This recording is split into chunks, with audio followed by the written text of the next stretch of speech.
Zaldrizes Buzdaris Gosdau. Hey! I need to start promoting this more in my videos, but I'm gonna be live every Sunday after the episode airs for the next 9 weeks.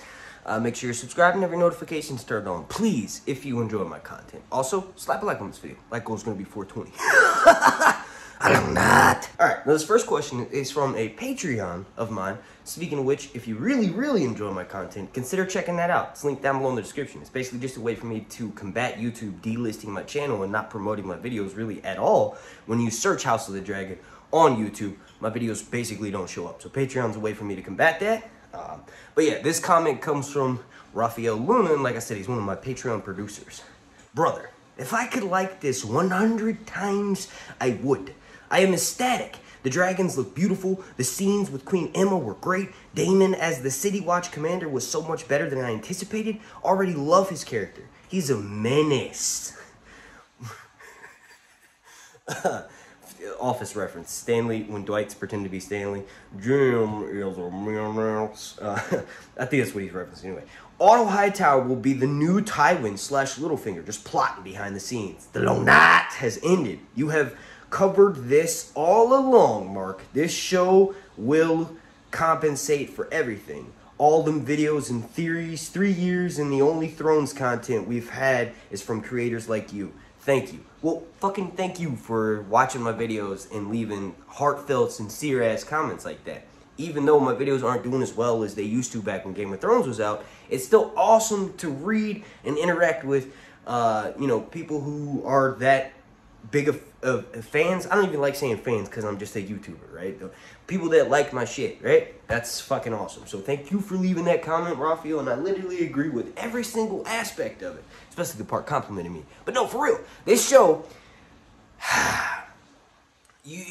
HBO using or allowing George to pick his own person to run his show was the greatest move of all time, and it's paid off in just the 64 minutes or so of content that we've gotten from the first episode. Like, I know I have a history of just being a hype train, hype machine, but I've become jaded from learning and just having a PhD in the A Song of Ice and Fire book. I'll do this. This right here is from an artist, VK Cole Art. I ordered that. This is dope. It's a book accurate interpretation of Jon Snow and Daenerys. Night of the Seven Kingdoms.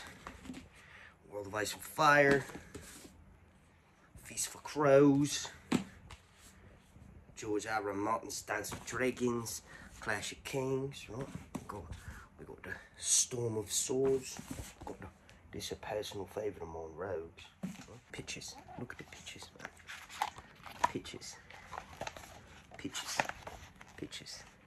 So much. I've become jaded towards anything show, not just for Game of Thrones, but for anything. Like for instance, I haven't even seen the new Thor movie yet, and it's been out for like 2 fucking months, right? I'm jaded because I'm just balls deep in the A Song of Ice and Fire universe. But this show has made that jadedness go away. That's how fucking awesome this first episode is. So thank you for watching, Raphael, and thank you for leaving a comment like that. You fucking rock, dog. This next comment comes from a user named Missionary, and they said, the birthing scene was crazy, but the Maester does tell the king that he can try to save his child or lost both. So Emma was probably going to die anyway, since breech births in history were pretty much a death sentence most of the time before modern medicine and midwifery. So basically what that means, I've had 2 children within less than 2 years, so I am very familiar with birthing stuff.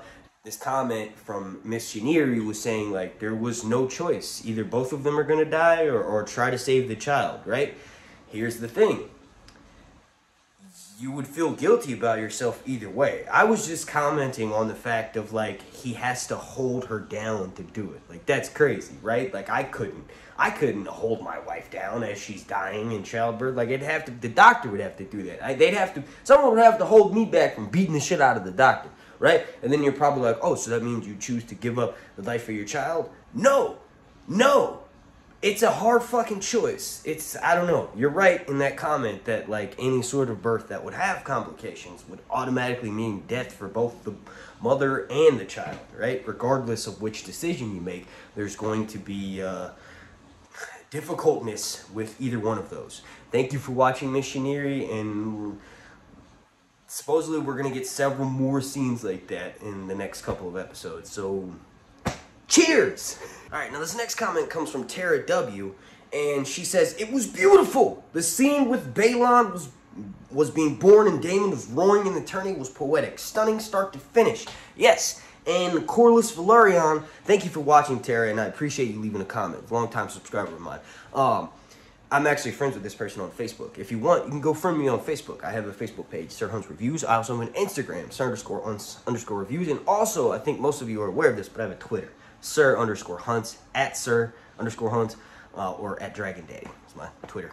So like, Twitter's my most active social media profile. But I agree. Corliss said it best when we're celebrating the birth of the next king by having all this death. It's kind of very poetic, very hard to watch. Thank you for that comment, Tara. And this last one comes from Madeline Garber. And he or she or they says, I haven't read the book. I probably should. I just decided like an hour beforehand that I wanted to watch it. It was good. A little slow, but it had everything that makes a GOT type episode good. I agree with everything you said. It does appear a little bit slow. And since you said you haven't read the books, that's probably why you mostly think that. Fire and Blood covers a long period of time, from Aegon's conquest all the way up to the regency of King Aegon III.